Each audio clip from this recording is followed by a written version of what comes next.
एक सुनसान द्वीप पर फंसी लड़की ने आखिरकार कुछ छोटी मछलियां पकड़ ली, लेकिन हैरानी की बात यह थी कि उसने उनमें से एक भी नहीं खाई। उसने सभी मछलियों को कुचलकर बिना किसी हिचकिचाहट के समुद्र में फेंक दिया।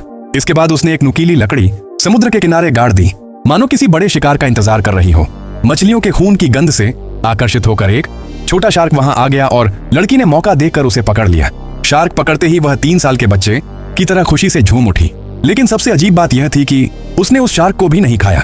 रात होने पर उसने शार्क को एक पेड़ पर लटका दिया और खुद रेत के गड्ढे में छिपकर किसी और बड़े शिकारी का इंतजार करने लगी।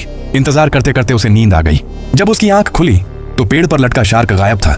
इसका मतलब साफ था कि इस सुनसान द्वीप पर कोई बेहद खतरनाक मांसाहारी जीव मौजूद था। जिंदा रहने के लिए लड़की द्वीप पर काम आने वाली चीजें ढूंढने निकली, लेकिन थोड़ी ही दूर जाने पर उसे आधा खाया हुआ शार्क समुद्र किनारे पड़ा मिला। उसके शरीर पर बने गहरे पंजों के निशान देखकर वह समझ गई कि यह किसी साधारण जीव का काम नहीं है। अपनी सुरक्षा के लिए उसने कुछ मजबूत लकड़ियां काटकर हथियार बनाए और छिपने की जगह तलाशने लगी। काफी खोजने के बाद उसे एक अंधेरा पेड़ का खोखल मिला।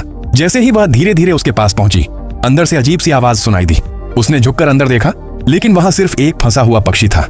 लड़की ने राहत की सांस ही ली थी कि तभी उसकी नजर समुद्र में तैरती हुई किसी चीज पर पड़ी। वह डंडा लेकर सावधानी से उसके पास पहुंची। करीब जाकर देखा तो उसके होश उड़ गए। वह उसके साथी की आधी लाश थी। अब उस भयानक जीव का पता लगाने के लिए लड़की ने एक बेहद खतरनाक योजना बनाई। उसने अपने साथी की आधी लाश को रस्सी से बांधकर उसी पेड़ पर लटका दिया और रात होने का इंतजार करते हुए फिर से रेत के गड्ढे में छिप गई।